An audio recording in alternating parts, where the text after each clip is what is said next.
Bismillahir Rahmanir Rahim. Ihya'ul Ulum Volume 4. In this volume, Imam Ghazali explores the purification of the soul and the importance of knowledge in our daily lives. رضا کی حقیقت اور اس کا خواہش کے خلاف ہونا۔ جو لوگ یہ کہتے ہیں کہ خواہش کے مخالف امور اور مصائب وغیرہ میں صرف صبر ہی ممکن ہے، رضا ممکن نہیں، وہ گویا محبت کا انکار کرتے ہیں۔ جب اللہ تعالیٰ کی محبت کا تصور ثابت ہو گیا اور یہ بات واضح ہو گئی کہ آدمی اپنی تمام ہمت کے ساتھ اللہ تعالیٰ کی محبت میں مستغرق ہو سکتا ہے، تو یہ بات مخفی نہیں رہی کہ محب اپنے محبوب کے ہر فعل یا قول سے راضی رہنے پر مجبور ہے، اور یہ رضا دو طرح سے ہوتی ہے۔ ایک تو یہ کہ رنج اور تکلیف کا قطعاً احساس نہ ہو، حتیٰ کہ اگر کوئی زخم لگے یا کسی اور طرح کی اذیت پہنچے تو اسے درد اور تکلیف بالکل محسوس نہ ہو، اور اس کی مثال ایسی ہے جیسے کوئی لڑنے والا جب غصے یا خوف کی حالت میں لڑتا ہے اور جسم زخمی ہو جاتا ہے تو اسے اپنے زخم کی ذرا تکلیف نہیں ہوتی، بلکہ یہ خیال ہی پیدا نہیں ہوتا کہ کوئی زخم لگا ہے۔ جب زخم سے خون بہتا ہے اور زمین یا کپڑے پر لگتا ہے تب اسے یہ معلوم ہوتا ہے کہ اس کا جسم زخمی ہے۔ یہ تو خیر لڑائی کا معاملہ ہے جس میں انسان اپنے دل و دماغ اور پوری جسمانی اور ذہنی قوت کے ساتھ مشغول ہوتا ہے۔ ہم تو یہ دیکھتے ہیں کہ جب آدمی کسی معمولی کام میں مصروف ہوتا ہے اور اتفاقاً جسم میں کوئی کانٹا وغیرہ چبھ جاتا ہے تو وہ اپنے قلب کی مشغولیت کے باعث اس تکلیف کا احساس بھی نہیں کرتا جو کانٹا چبھنے کی وجہ سے اس کے پاؤں کو ہوتی ہے۔ اسی طرح اگر کسی شخص کے بال کند استر سے مونڈے جائیں یا کند چھری سے پچھنے لگائے جائیں تو اس کو بے حد اذیت کا سامنا کرنا پڑتا ہے، لیکن اگر وہ کسی اہم کام میں مشغول ہو تو حجام یا حلاق اپنا کام انجام دے کر چلا بھی جاتا ہے اور اسے احساس بھی نہیں ہوتا۔ اس کی وجہ یہی ہے کہ جب آدمی کا دل کسی امر میں پوری طرح مشغول ہوتا ہے تو اسے اس کے علاوہ کسی چیز کا ادراک نہیں ہوتا۔ یہی حال اس عاشق کا ہے جو اپنے محبوب کی محبت یا اس کے مشاہدے میں پوری طرح مشغول ہو۔ اسے ایسے واقعات پیش آتے ہیں جو اس کے لیے نہایت اذیت بخش ہوتے ہیں۔ اگر وہ اس محبت میں مستغرق نہ ہوتا پھر عاشق کو اس تکلیف اور اذیت کا احساس اس وقت نہیں ہوتا جب اس کا مصدر محبوب کے علاوہ کوئی دوسرا شخص یا دوسری چیز ہو۔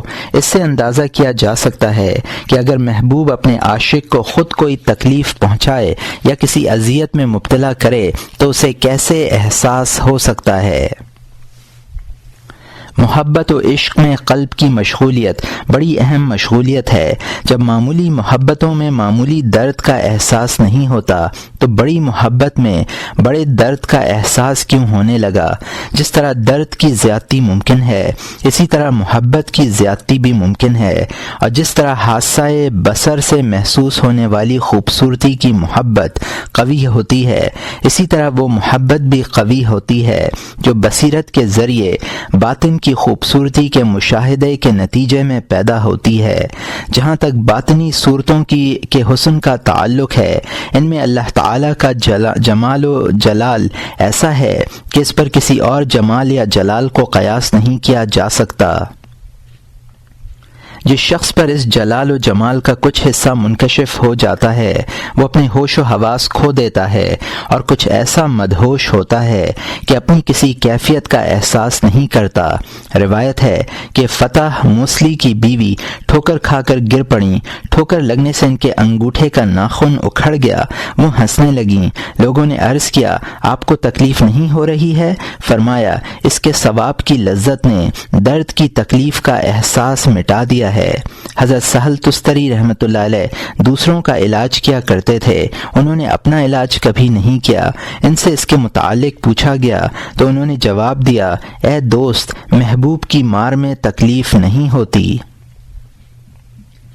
محبوب کے فعل پر راضی رہنے کی دوسری صورت یہ ہے کہ تکلیف کا ادراک ہو لیکن اس تکلیف پر راضی ہو، بلکہ اس کی خواہش اور ارادہ رکھتا ہو، اور یہ رغبت و خواہش عقل سے ہو اگرچہ طبیعت نہ چاہتی ہو۔ یہ ایسا ہی ہے جیسے کوئی شخص فاسد خون کے اخراج کے لیے پچھنے لگواتا ہے۔ ظاہر ہے اس عمل میں تکلیف ہوتی ہے، لیکن وہ اس تکلیف پر راضی رہتا ہے اور خود اپنی رغبت و خواہش سے یہ اذیت برداشت کرتا ہے اور حجام کا ممنون احسان ہوتا ہے۔ یہی حال اس شخص کا ہوتا ہے جو تکلیف پر راضی رہے۔ حصول منفعت کے لیے سفر کرنے والا بھی سفر کی مشقت برداشت کرتا ہے اور تعب اٹھاتا ہے، لیکن سفر کی مشقت کی اسے اس لیے پرواہ نہیں ہوتی کہ اس کے نتیجے میں حاصل ہونے والا نفع اسے عزیز ہوتا ہے اور ہر مشقت و تعب پر راضی رہتا ہے۔ یہی حال ان بندگان خدا کا ہے جن پر اللہ تعالی کی طرف سے کوئی مصیبت نازل ہوتی ہے اور وہ یقین رکھتے ہیں کہ اس کے بدلے میں جو ثواب ہمیں دیا جائے گا وہ ذخیرہ کر لیا گیا ہے۔ اس یقین کی وجہ سے وہ اس مصیبت پر راضی رہتے ہیں، اس میں رغبت کرتے ہیں، بلکہ اس مصیبت سے محبت کرتے ہیں اور اس پر اللہ کا شکر ادا کرتے ہیں۔ یہ صورت میں ہے جبکہ آدمی اس ثواب اور احسان کو ملحوظ رکھے جو مصیبت کے عوض اسے ملنے والا ہے، اور مطمع نظر اجر و ثواب نہ ہو بلکہ محبت اس درجے غالب ہو کہ محبوب کی رضا حاصل کرنا ہی اس کا منشا ہو، وہی مطلوب اور محبوب ہو، تب اسے کسی اجر کی تمنا نہیں رہتی بلکہ اس کا خیال بھی نہیں آتا، اور محبوب کی رضا جوئی اس کا نصب العین بن جاتا ہے۔ مخلوق کی محبت میں یہ تمام مشاہدات موجود ہیں اور لوگوں نے نظم و نثر کے اسلوب میں یہ مشاہدات بیان کیے ہیں۔ مخلوق کی محبت آنکھ کے ذریعے ظاہری صورت کے جمال کے مشاہدے پر مبنی ہوتی ہے۔ یہ جمال کوئی انوکھی شے نہیں ہے بلکہ کھال، گوشت اور خون کے مجموعے کا نام حسن ہے، جس میں نجاستیں بھی ہیں، خباثتیں بھی ہیں، جس کی ابتدا ایک ناپاک نطفے سے ہوتی ہے اور جس کا انجام ایک مردار گندے جسم کے روپ میں ہوگا۔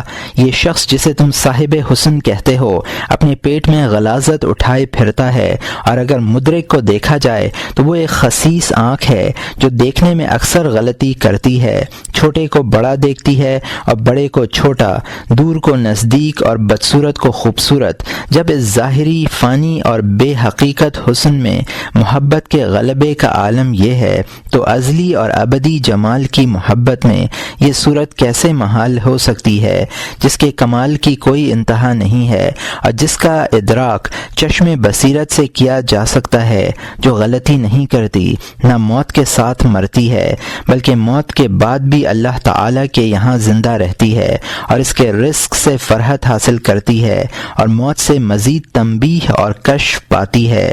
یہ ایک واضح امر ہے اگر چشم عبرت سے دیکھا جائے اور اس کے وجود پر محبین کے اقوال و احوال سے شہادت ملتی ہے۔ محبین کے اقوال و احوال۔ حضرت شفیق بلخی رحمۃ اللہ علیہ فرماتے ہیں کہ جو شخص مصیبت میں ثواب دیکھتا ہے وہ اس سے نجات پانا نہیں چاہتا۔ جنید بغدادی رحمۃ اللہ علیہ کہتے ہیں کہ میں نے سری سختی رحمۃ اللہ علیہ سے پوچھا کہ کیا محبت کرنے والوں کو مصیبت پر تکلیف ہوتی ہے؟ انہوں نے جواب دیا نہیں۔ میں نے کہا اگرچہ اسے تلوار کی ضرب لگائی جائے؟ انہوں نے فرمایا ہاں، اگرچہ اسے 70 بار تلوار کی ضرب لگائی جائے اور ضرب پر ضرب لگائی جائے۔ بعض اکابر فرماتے ہیں کہ میں اس کی محبت کی وجہ سے ہر چیز سے محبت کرتا ہوں، یہاں تک کہ اگر وہ آگ سے محبت کرے تو میں آگ میں کود جاؤں۔ بشر ابن الحارث کہتے ہیں کہ میں نے ایک ایسے شخص کو دیکھا جس کے جسم پر بغداد کے محلہ شرقیہ میں 1000 کوڑے لگائے گئے، لیکن اس نے اف تک نہیں کیا۔ پھر اسے قید خانے میں لے جایا گیا۔ میں اس کے پیچھے پیچھے چلا اور اس سے پوچھا کہ تمہیں یہ کوڑے کیوں لگائے گئے ہیں؟ اس نے جواب دیا کہ میں ایک عاشق ہوں۔ میں نے اس سے پوچھا کہ تم اس کیفیت پر خاموش کیوں رہے؟ اس نے کہا کیونکہ میرا معشوق میری نظروں کے سامنے تھا اور مجھے دیکھ رہا تھا۔ میں نے اس سے کہا کاش تم سب سے بڑے معشوق کو دیکھتے۔ یہ سن کر اس نے ایک زبردست چیخ ماری اور مر گیا۔ یحییٰ ابن معاذ رازی رحمۃ اللہ علیہ کہتے ہیں کہ جب اہل جنت اللہ تعالیٰ کا دیدار کریں گے تو اس لذت دیدار کی وجہ سے ان کی آنکھیں ان کے دلوں میں چلی جائیں گی اور 800 برس تک واپس نہیں آئیں گی۔ ان دلوں کے بارے میں تمہارا کیا خیال ہے جو اللہ تعالیٰ کے جمال و جلال میں مشغول ہوں؟ جب جلال کا مشاہدہ کرتے ہیں تو خوفزدہ ہو جاتے ہیں اور جمال کا مشاہدہ کرتے ہیں تو متحیر ہو جاتے ہیں۔ بشر رحمۃ اللہ علیہ کہتے ہیں کہ میں ابتدائے سلوک میں جزیرہ آبادان گیا۔ وہاں میں نے ایک جزامی کو دیکھا جو نابینا اور پاگل تھا اور زمین پر پڑا ہوا تھا۔ چونٹیاں اس کا گوشت کھا رہی تھیں۔ میں نے اس کا سر اٹھا کر اپنی گود میں رکھا اور اس سے اس کا حال دریافت کرنے لگا۔ میں ایک ایک لفظ بار بار کہتا تھا۔ جب اسے ہوش آیا تو کہنے لگا، یہ فضولی کون ہے جو میرے اور اللہ تعالیٰ کے درمیان مداخلت کر رہا ہے؟ اگر میرے ٹکڑے ٹکڑے کر دیے جائیں تب بھی میری محبت منقطع نہ ہو بلکہ کچھ زیادہ ہی ہو۔ بشر کہتے ہیں اس واقعے کے بعد جب بھی میں نے کسی بندے اور خدا اور اللہ تعالیٰ کے درمیان اس طرح کا کوئی معاملہ دیکھا تو میں نے برا نہیں سمجھا۔ ابو عمر محمد ابن الاسعد کہتے ہیں کہ اہل مصر پر 4 ماہ ایسے گزرے کہ انہیں حضرت یوسف علیہ السلام کے چہرے کی طرف دیکھنے کے علاوہ کوئی کام نہیں تھا۔ انہیں جب بھی بھوک محسوس ہوتی حضرت یوسف علیہ السلام کی طرف متوجہ ہو جاتے، گویا حضرت یوسف علیہ السلام کے جمال نے ان سے بھوک کا احساس مٹا دیا تھا۔ قرآن کریم نے ان کی اس کیفیت کے لیے بلیغ تعبیر استعمال کی ہے کہ عورتیں حضرت یوسف علیہ السلام کو دیکھ کر کچھ ایسی بے خود ہوئیں کہ چھریوں سے اپنے ہاتھ کاٹ بیٹھیں۔ سعید ابن یحییٰ کہتے ہیں کہ میں نے بصرے میں واقع عطا ابن مسلم کی سرائے میں ایک نوجوان کو دیکھا جس کے ہاتھ میں چھرا تھا۔ لوگ اس کے ارد گرد جمع تھے اور وہ چیخ چیخ کر کہہ رہا تھا، یوم الفراق من القیامت اطول والموت من علم تفرق اجمل قالوا الرحیل فقلت لست براحل لیکن بہجتی التی تترحل۔ جدائی کا دن قیامت سے زیادہ طویل ہے اور موت جدائی کے غم سے زیادہ بہتر ہے۔ لوگ کہنے لگے روانگی ہے۔ میں نے کہا روانگی نہیں ہے بلکہ میری روح سفر کرتی ہے۔ اس کے بعد اس شخص نے چھرا اپنے پیٹ میں گھونپ لیا اور مر گیا۔ میں نے شخص کے بارے میں دریافت کیا تو لوگوں نے بتلایا کہ یہ شخص فلاں بادشاہ کے غلام پر عاشق تھا۔ ایک روز وہ اس سے دور ہوا۔ اس صدمے نے اس کا یہ حال بنا دیا۔ حضرت یونس علیہ السلام نے حضرت جبرائیل علیہ السلام سے کہا کہ مجھے ایسے شخص کا پتہ بتلاؤ جو زمین والوں میں سب سے زیادہ عبادت کرتا ہو۔ انہوں نے ایک ایسے شخص کا حوالہ دیا جس کے دونوں ہاتھ اور دونوں پاؤں جزام نے گلا دیے تھے اور اس کی آنکھیں بھی ضائع کر دی تھیں۔ حضرت یونس علیہ السلام جس وقت اس کے پاس پہنچے وہ یہ کہہ رہا تھا، اے اللہ، تو نے مجھے جو چاہا عطا کیا اور جو چاہا مجھ سے سلب کر لیا اور میرے لیے اپنی امید باقی رکھی۔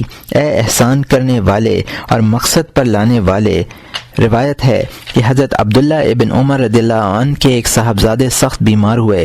حضرت ابن عمر رضی اللہ عنہ کو ان کی بیماری سے اتنا شدید غم ہوا کہ لوگ یہ اندیشہ کرنے لگے کہ اس لڑکے کی وجہ سے آپ کو کچھ نہ ہو جائے۔ اس لڑکے کا انتقال ہو گیا، آپ اس کے جنازے کے ساتھ چلے۔ اس وقت وہ جس قدر خوش نظر آ رہے تھے اتنا خوش کوئی دوسرا شخص نہ تھا۔ لوگوں نے اس کی وجہ دریافت کی۔ فرمایا، میں اس کی بیماری کے دوران از راہ شفقت اور رحم آزردہ تھا اور جب اللہ تعالی نے اسے اپنے پاس بلا لیا تو میں اس سے راضی ہوں۔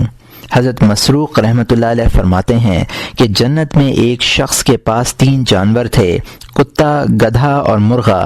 مرغا لوگوں کو نماز کے لیے بیدار کرتا تھا، گدھا ان کے لیے پانی لانے اور خیمے وغیرہ منتقل کرنے میں کام آتا تھا اور کتا ان کی رکھوالی کرتا تھا۔ ایک دن ایک لومڑی آئی اور مرغے کو کھا گئی۔ اس کے بعد ایک دن بھیڑیا آیا اور گدھے کو اس کا پیٹ چیر کر ہلاک کر گیا۔ لوگوں کو اس کا بے حد ملال ہوا، لیکن اس شخص نے یہی کہا کہ شاید اس میں بھی کوئی خیر ہو۔ اس کے بعد کتا ہلاک ہو گیا۔ اس شخص نے تب بھی یہی کہا کہ شاید اس میں بھی کوئی خیر ہو۔ پھر ایک دن اس شخص کے گھر والوں نے یہ منظر دیکھا کہ ان کے ارد گرد کے تمام لوگ گرفتار کر لیے گئے، صرف وہ باقی رہ گئے۔ ان لوگوں کو اس لیے گرفتار کیا گیا کہ ان کے پاس گدھے، کتے اور مرغے تھے، اور ان جانوروں کی آوازوں نے گرفتار کرنے والوں کو ان کی موجودگی سے باخبر کیا، اور کیونکہ اس نیک شخص کا گھرانہ جانوروں سے محروم تھا اس لیے وہ گرفتاری سے محفوظ رہا۔ گویا اللہ نے ان جانوروں کی ہلاکت میں ان لوگوں کے لیے خیر رکھ دی تھی۔ جو شخص اللہ تعالیٰ کے مخفی الطاف سے واقف ہوتا ہے وہ ہر حال میں اس کے فعل سے راضی رہتا ہے۔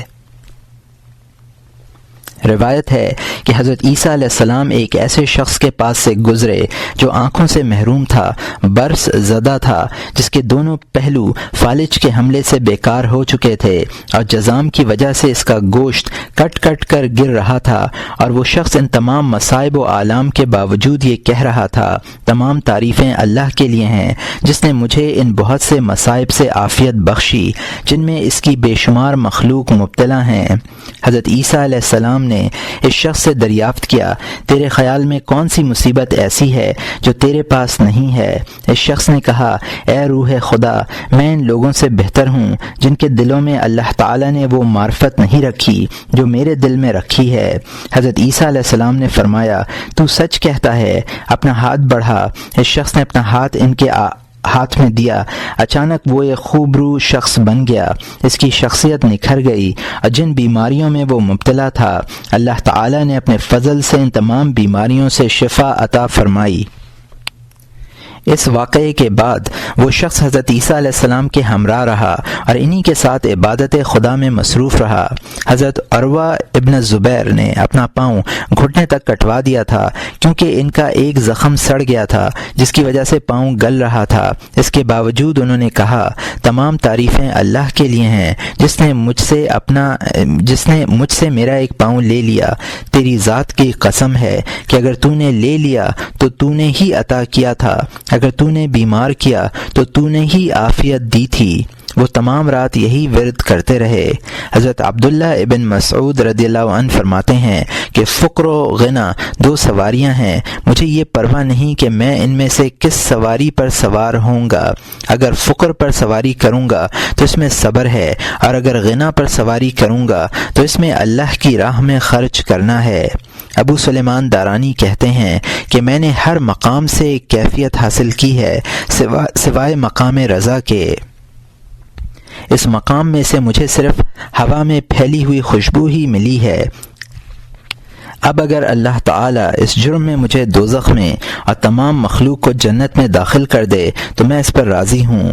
ایک عارف نے کسی سے پوچھا کہ کیا تم نے اللہ تعالیٰ کی غایت رضا حاصل کر لی ہے؟ اس نے جواب دیا، نہیں، البتہ مقام رضا حاصل کر چکا ہوں۔ اب اگر اللہ تعالیٰ مجھے دوزخ کا پل بنا دے اور لوگ میری کمر عبور کر کے جنت میں جائیں، پھر اپنی قسم پوری کرنے کے لیے اور تمام مخلوق کے بدلے صرف مجھے دوزخ میں ڈال دے تو میں اس کے فیصلے کو پسند کروں اور اس کی اس تقسیم پر راضی ہوں۔ یہ شخص کا کلام ہے جو اپنی تمام تر ہمت کے ساتھ اللہ تعالیٰ کی محبت میں غرق ہوتا ہے، یہاں تک کہ اسے جہنم کی آگ سے ذرا تکلیف نہیں ہوتی، اور اگر ہوتی بھی ہے تو وہ رضائے محبوب کے حصول کی لذت سے مغلوب ہو جاتی ہے۔ حقیقت میں اس حالت کا غالب آنا محال نہیں ہے، اگرچہ ہم جیسے ضعیف حالات رکھنے والے اس پر یقین نہیں رکھتے۔ جو لوگ ضعیف ہوں اور اس طرح کی کیفیات کے حصول سے عاجز ہوں، ان کے لیے یہ مناسب نہیں ہے کہ وہ قوت رکھنے والوں کے حالات کا انکار کریں اور یہ گمان کریں کہ جن احوال سے ہم عاجز ہیں، اللہ کے نیک بندے بھی ان سے عاجز ہوں گے۔ رود باری کہتے ہیں کہ میں نے ابو عبداللہ ابن جلا دمشقی سے دریافت کیا کہ فلاں شخص کے اس قول کے متعلق آپ کی کیا رائے ہے کہ میں یہ پسند کرتا ہوں کہ میرا جسم کینچیوں سے ٹکڑے ٹکڑے کر دیا جائے اور تمام مخلوق اس کی اطاعت کرے۔ انہوں نے فرمایا اگر یہ قول اجلال و تعظیم کے بطور ہے تو میں اس سے واقف نہیں ہوں، اور اگر لوگوں کی خیر خواہی اور ان پر شفقت کے بطور ہے تو تو اسے سمجھتا ہے۔ راوی کہتے ہیں وہ یہ کہہ کر بے ہوش ہو گئے۔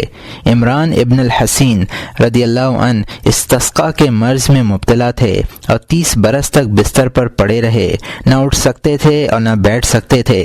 پاخانہ وغیرہ کی حاجت کے لیے چارپائی کے بان کاٹ دیے گئے تھے۔ ایک مرتبہ ان کے پاس مطرف اور ان کے بھائی ابو العلا آئے، ان کا یہ حال دیکھ کر رونے لگے۔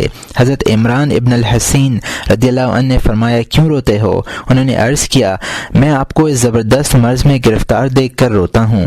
فرمایا مت رو، اس لیے کہ جو چیز اللہ تعالیٰ کو زیادہ محبوب ہے وہی چیز مجھے بھی زیادہ پسند ہے۔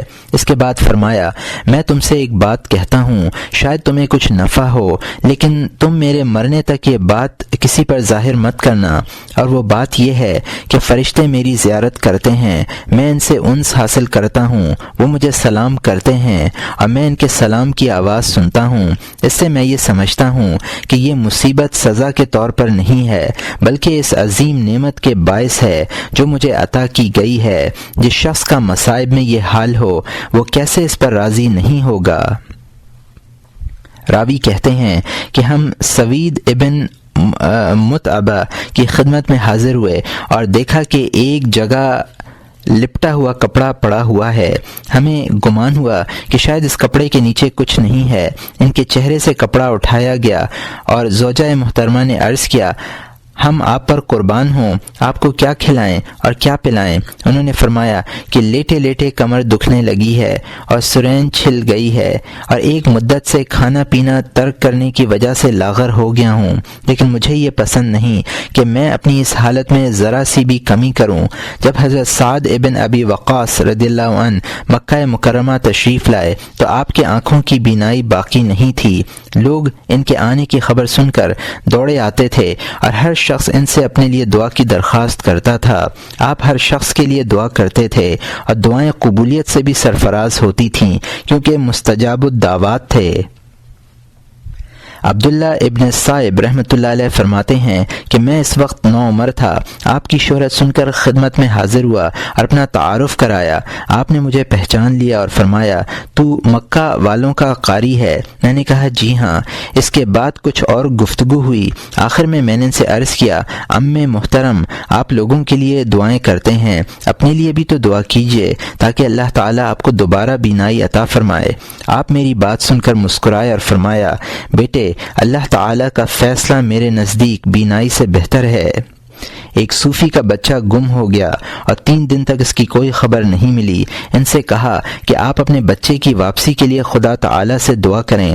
فرمایا اس کے فیصلے پر میرا معترض ہونا بچے کی گمشدگی سے زیادہ سخت ہے۔ ایک نیک شخص کہا کرتے تھے کہ میں نے ایک سخت گناہ کیا ہے اور میں اس پر 60 برس سے رو رہا ہوں۔ یہ بزرگ عبادت میں نہایت شدید مجاہدہ کرتے تھے اور مسلسل توبہ و استغفار کیا کرتے تھے۔ لوگوں نے ان سے دریافت کیا آخر وہ کون سا گناہ ہے جس پر آپ کو 60 برس سے افسوس ہے؟ انہوں نے کہا کہ میں نے ایک مرتبہ یہ کہہ دیا تھا کہ کاش یہ بات ایسی نہ ہوتی۔ ایک بزرگ فرماتے ہیں اگر میرا جسم کینچیوں سے چھلنی کر دیا جائے تو یہ امر میرے نزدیک اس سے زیادہ بہتر ہے کہ اللہ تعالیٰ کے کسی فیصلے کے متعلق یہ کہوں کہ کاش یہ فیصلہ نہ ہوا کرتا۔ عبد الواحد بن زید سے بتلایا گیا کہ یہاں ایک صاحب رہتے ہیں جو 50 برس سے عبادت کر رہے ہیں۔ عبد الواحد بن زید ان سے ملاقات کے لیے تشریف لے گئے اور ان سے پوچھا محترم یہ بتلائیے کہ کیا آپ اس عبادت کو کافی سمجھتے ہیں؟ انہوں نے کہا نہیں۔ انہوں نے پوچھا کہ آپ نے اس عبادت کے ذریعے انس حاصل کیا ہے؟ کہا نہیں۔ پوچھا کیا آپ اس سے راضی ہیں؟ کہا نہیں۔ آپ نے فرمایا اس کا مطلب یہ ہوا کہ آپ کے عبادت آپ کی عبادت ظاہری اعمال پر منحصر ہے اور نماز روزے سے متجاوز نہیں ہے؟ انہوں نے جواب دیا جی ہاں۔ فرمایا مجھے شرم آتی ہے، ورنہ میں یہ کہتا کہ 50 برس پر پھیلی ہوئی تیری یہ عبادت بیکار رہی۔ اتنی مدت گزرنے کے باوجود تیرے دل کا دروازہ نہ کھلا اور تو نے قلب کے اعمال کو ترقی درجات کا وسیلہ نہیں بنایا، تو اب تک اصحاب یمین کے طبقے میں ہے اور تجھے اعمال ظاہری سے صرف اسی قدر حاصل ہوا جس قدر عوام کو ہوتا ہے۔ کچھ لوگ شبلی رحمۃ اللہ علیہ کی خدمت میں حاضر ہوئے۔ وہ اس وقت ایک قید خانے میں قید و بند کی زندگی گزار رہے تھے۔ جس وقت یہ لوگ ملاقات کے لیے پہنچے، آپ ڈھیلے اکٹھے کرنے میں مصروف تھے۔ آپ نے آنے والوں سے دریافت کیا کہ تم لوگ کون ہو اور کیوں آئے ہو؟ لوگوں نے عرض کیا ہم آپ کے چاہنے والے ہیں۔ آپ ان پر پتھر برسانے لگے۔ وہ لوگ ادھر ادھر بھاگ گئے۔ فرمایا ابھی تو تم میری محبت کا دعویٰ کر رہے تھے، اگر تم میری محبت کے دعوے میں سچے ہو تو بھاگتے کیوں ہو؟ میری دی ہوئی مصیبت پر صبر کیوں نہیں کرتے؟ شبلی رحمۃ اللہ علیہ کا ایک شعر یہ ہے: ان المحبت للرحمن اسکرنی وهل رأیت محبا غیر سکران۔ رحمان کی محبت نے مجھے مدہوش کر دیا ہے، کیا تو نے کوئی ایسا محب دیکھا ہے جو مدہوش نہ ہو؟ ایک شامی عابد نے فرمایا کہ تم سب اللہ تعالیٰ سے اس کی تصدیق کرتے ہوئے ملو گے اور غالباً تم نے اس کی تکذیب بھی کی ہوگی، اور وہ تکذیب یہ ہے کہ تم میں سے کسی کے ہاتھ کی انگلی میں سونا ہوتا ہے اور وہ اس سے اشارہ کرتا ہے یا اس میں کوئی خلل ہوتا ہے تو اسے چھپاتا پھرتا ہے۔ اس قول سے ان کی مراد یہ ہے کہ سونا اللہ تعالیٰ کے نزدیک برا ہے اور لوگ اس سے ایک دوسرے پر فخر کرتے ہیں اور مصائب اہل آخرت کے باعث زینت ہیں۔ لوگوں نے حضرت سری سختی رحمۃ اللہ علیہ کی خدمت میں عرض کیا کہ پورا بازار خاکستر ہو گیا ہے لیکن آپ کی دکان حیرت انگیز طریقے سے بچ گئی ہے۔ آپ نے فرمایا الحمدللہ۔ سائل نے عرض کیا کہ آپ نے اپنی دکان کی سلامتی پر الحمدللہ کیسے فرمایا جبکہ تمام مسلمانوں کی دکانیں جل گئیں؟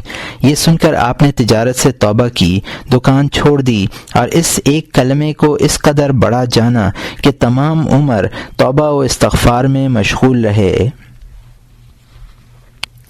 اگر تم ان واقعات میں غور کرو تو یہ بات واضح ہو جائے گی کہ خواہش کے خلاف کسی فعل پر راضی ہو جانا محال نہیں ہے، بلکہ یہ اہل دین کے مقامات میں سے ایک عظیم ترین مقام ہے، اور جب یہ مخلوق کی محبت اور دنیاوی حظوظ میں ممکن ہے تو اللہ تعالیٰ کی محبت اور آخرت کے حظوظ میں کیسے ممکن نہ ہوگی؟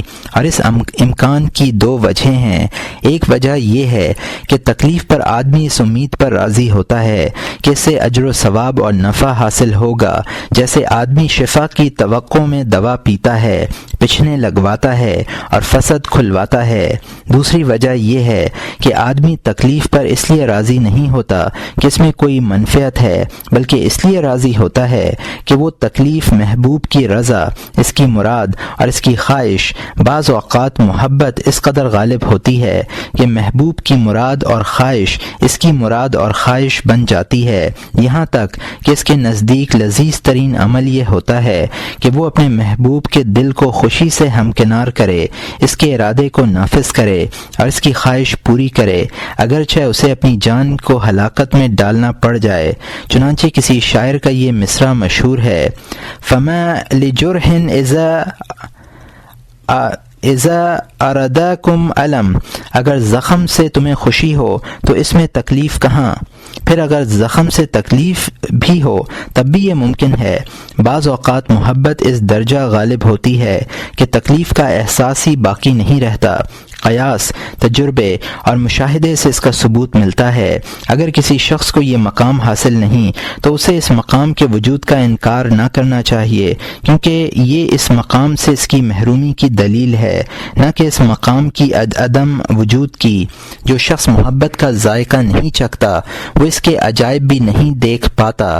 محبین کے تو ایسے ایسے محیر العقول واقعات ہیں کہ ہم بیان نہیں کر سکتے۔ عمر ابن الحرث الرافعی سے روایت ہے، فرماتے ہیں کہ میں رقہ میں اپنے ایک دوست کے پاس بیٹھا ہوا تھا۔ ہماری مجلس میں ایک نوجوان شخص بھی تھا جو ایک مغنیہ باندی پر عاشق تھا۔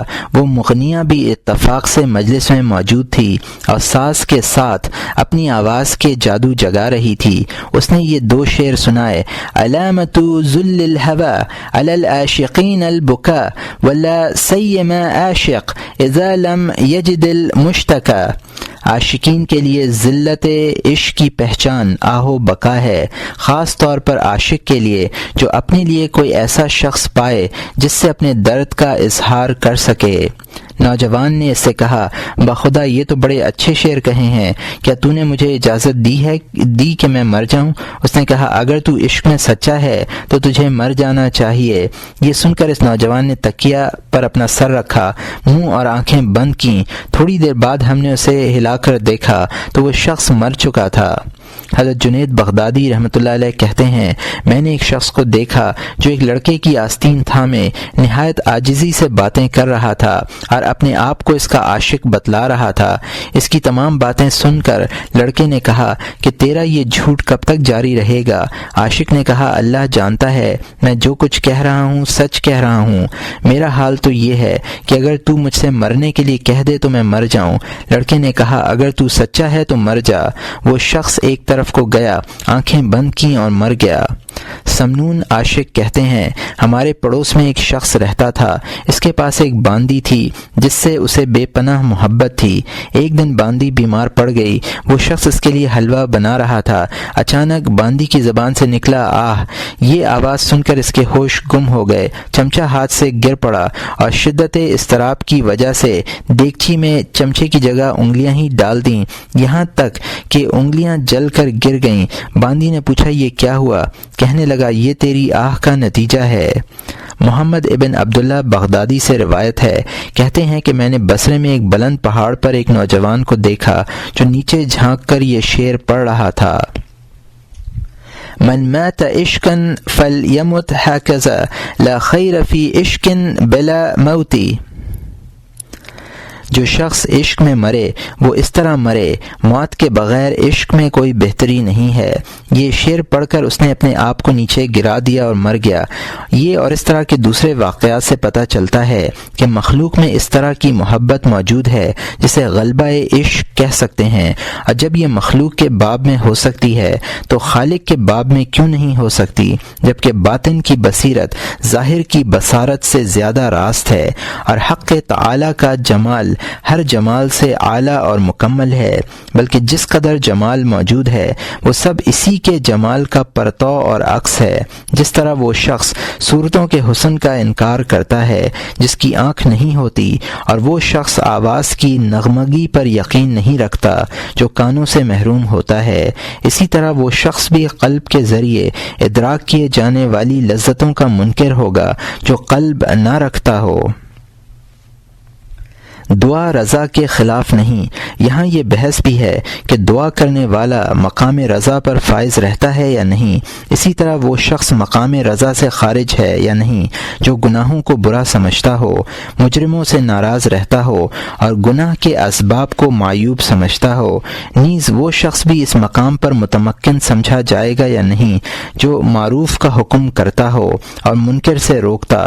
اس بحث کا حاصل یہ ہے کہ بعض اہل باطل اور اصحاب فریب کو بڑا دھوکہ ہوا ہے۔ وہ یہ کہتے ہیں کہ گناہ، فسق و فجور اور کفر سب کے فیصلے اس کی تقدیر سے ہیں، اس لیے ان پر راضی رہنا واجب ہے۔ یہ قول اس بات کی علامت ہے کہ جس شخص نے بھی یہ دعویٰ کیا ہے وہ تاویل کے علم سے ناواقف ہے اور اسرار شریعت سے غفلت میں مبتلا ہے۔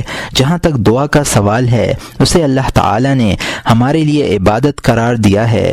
سرکار دو عالم صلی اللہ علیہ وسلم اور انبیاء کرام کا کثرت سے دعا کرنا اس کی دلیل ہے، جیسا کہ ہم نے کتاب الدعوات میں اس نوع کی بے شمار روایات نقل کی ہیں۔ سرکار دو عالم صلی اللہ علیہ وسلم رضا کے اعلیٰ ترین مقام پر تھے۔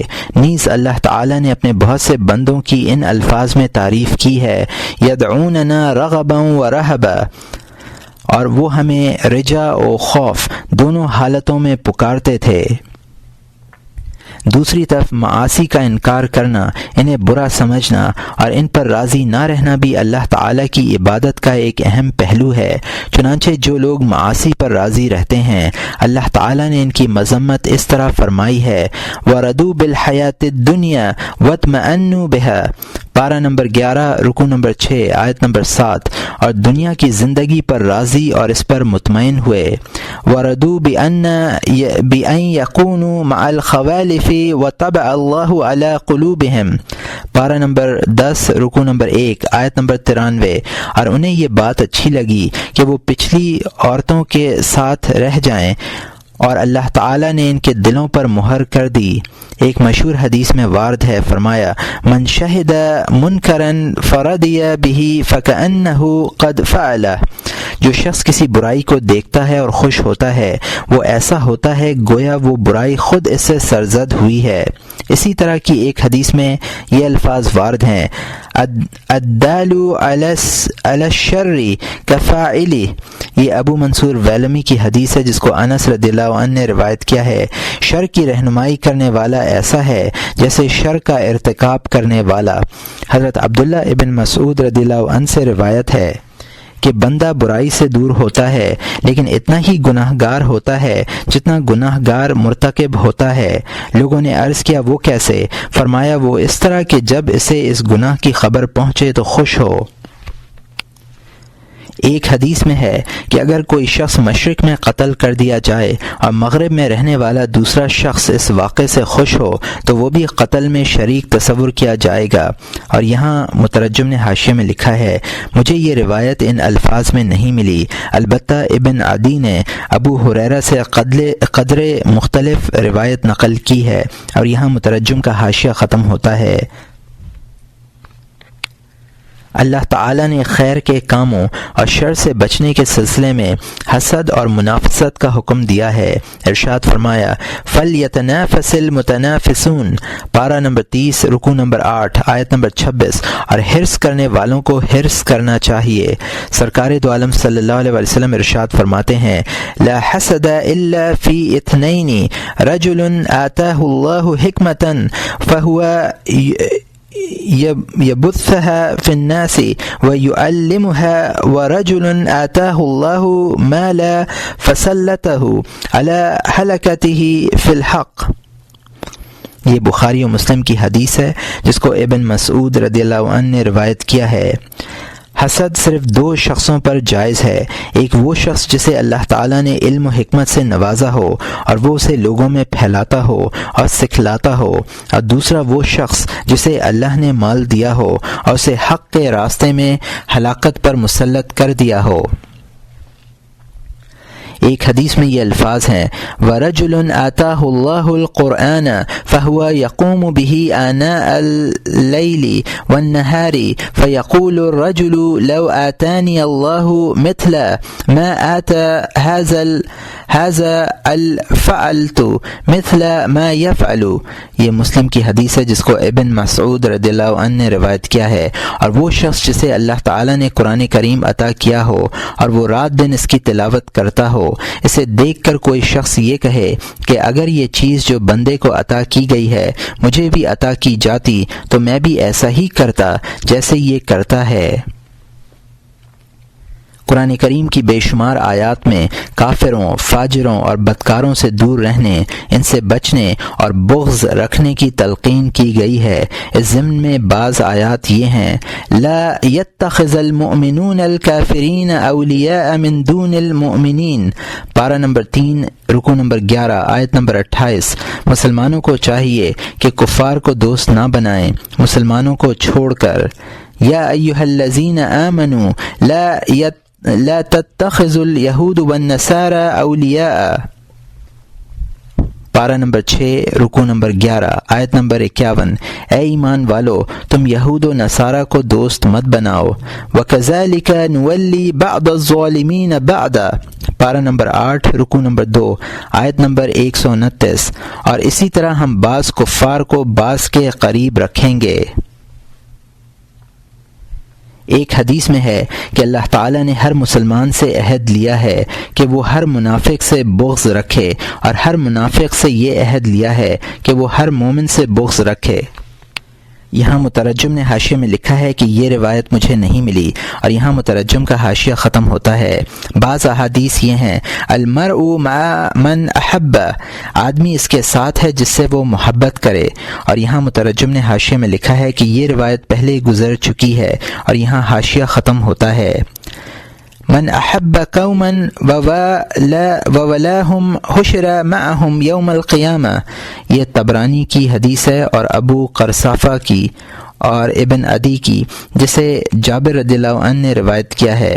جو شخص کسی قوم سے محبت کرتا ہے اور ان سے دوستی رکھتا ہے، قیامت کے دن اس کا حشر انہی کے ساتھ ہوگا۔ اوثق اوری الایمان الحب فی اللہ والبغض فی اللہ، یہ احمد کی حدیث ہے۔ ایمان کی مضبوط گرہ اللہ کے لیے محبت اور اللہ کے لیے بغض ہے۔ بغض فی اللہ اور حب فی اللہ کے سلسلے میں بے شمار روایتیں وارد ہیں، اور ہم نے کتاب آداب الصحبہ میں ان کا ذکر کیا ہے، اور بعض روایات کتاب الامر بالمعروف و نہی عن المنکر میں بھی آئی ہیں، اس لیے ہم یہاں ان کا اعادہ نہیں کرنا چاہتے۔ اب اگر تم یہ کہو کہ بہت سی آیات اور روایات سے پتہ چلتا ہے کہ اللہ تعالیٰ کی رضا کے بغیر معاصی کا وجود محال ہے، اور اس کا تصور بھی عقیدہ توحید کے منافی ہے، اس لیے گناہوں کو برا سمجھنا گویا اللہ تعالیٰ کی رضا اور قضا کو برا سمجھنا ہے۔ اس کا مطلب یہ ہوا کہ یہاں دو متضاد اور مختلف قسم کی روایات موجود ہیں، اس لیے ان میں مطابقت کی کوئی صورت ہونی چاہیے، یعنی ایک ہی شے میں رضا اور کراہت کا اجتماع ممکن ہونا چاہیے۔ جاننا چاہیے کہ یہ امر ان ضعیف العقل لوگوں پر مشتبہ ہے جو علوم کے اسرار و رموز پر مطلع ہونے کی قدرت نہیں رکھتے، اور یہ سمجھتے ہیں کہ منکرات پر خاموش رہنا بھی رضا کے مقامات میں سے ایک مقام ہے، بلکہ اسے انہوں نے حسن خلق قرار دیا ہے، حالانکہ یہ ان کی جہالت اور نادانی ہے۔ بلکہ ہم تو یہ کہتے ہیں کہ رضا اور کراہت دو متضاد امر ہیں، اگر کسی ایک چیز پر ایک ہی جہت سے ایک ہی طریقے پر وارد ہوں، لیکن اگر کراہت کی وجہ رضا کی وجہ سے مختلف ہو تب کوئی تضاد نہیں ہے۔ مثال کے طور پر اگر تمہارا کوئی دشمن مر جائے اور وہ تمہارے کسی دوسرے شخص کا بھی دشمن ہو اور اسے ہلاک کرنے کے درپے ہو، تم اس کی موت اس لیے ناپسند کرتے ہو کہ وہ تمہارے دشمن کا دشمن تھا، اور اس لیے پسند کرتے ہو کہ وہ خود تمہارا دشمن تھا۔ یہی حال معصیت کا ہے۔ اس کے بھی دو پہلو ہیں۔ ایک پہلو تو یہ ہے کہ وہ اللہ تعالیٰ کا فعل، اس کا اختیار اور ارادہ ہے، اس لیے اس پر راضی رہنا، مالک الملک کی ملوکیت کو تسلیم کرنا اور اس کے فعل پر سر تسلیم خم کرنا ہے۔ اور دوسرا پہلو یہ ہے کہ وہ بندے کا کسب، اس کا وصف اور اس کی علامت ہے، اور اس لحاظ سے وہ اللہ کا ایک مبغوض اور ناپسندیدہ بندہ ہے کہ اس پر بعد اور غضب کے دواعی مسلط کیے گئے ہیں، اور تمہیں بھی وہ اسی لیے ناپسند ہونا چاہیے۔ آئیے اسے ایک مثال کی روشنی میں دیکھتے ہیں۔ فرض کیجئے بندوں میں ایک معشوق صفت شخص ہے جس کے بے شمار عشاق ہیں۔ اس نے اپنے عاشقوں کے روبرو یہ اعلان کیا کہ ہم اپنے دوستوں اور دشمنوں میں امتیاز کرنے کے لیے ایک معیار مقرر کرنا چاہتے ہیں، جو اس معیار پر پورا اترے گا ہم اسے اپنا عاشق صادق تصور کریں گے۔ ہم پہلے فلاں عاشق کی طرف چلتے ہیں، اسے اسی قدر اذیت دیں گے اور اس قدر ماریں گے، ستائیں گے کہ وہ ہمیں گالی دینے پر مجبور ہو جائے گا، اور جب وہ گالیاں دینے لگے تو ہم اس سے بغض کریں گے، ہم اسے اپنا دشمن تصور کریں گے، اور جس سے وہ محبت کرے گا ہم اسے بھی اپنا دشمن سمجھیں گے، اور جس سے وہ نفرت کرے گا اسے ہم اپنا دوست اور عاشق سمجھیں گے۔ چنانچہ اس نے اپنے اعلان کے مطابق اقدام کیا، اور اس کی وہ مراد بھی پوری ہو گئی جو وہ چاہتا تھا کہ اس کا ایک عاشق اذیت پر صبر نہ کر سکا اور اس نے گالیاں شروع کر دیں۔ گالیوں سے دل میں بغض پیدا ہوا اور بغض نے عداوت کی صورت اختیار کر لی۔ اس صورت میں شخص کو جو عاشق صادق ہو اور محبت کی شرائط سے واقفیت رکھتا ہو یہ کہنا چاہیے کہ اپنے فلاں عاشق کو تکلیف پہنچانے اور اسے زد و کوب کر کے اپنے سے دور کرنے کے لیے جو تدبیر تو نے اختیار کی تھی تو میں اس پہ راضی ہوں اور اسے پسند کرتا ہوں، کیونکہ یہ تیری رائے، تدبیر، فعل اور ارادہ ہے۔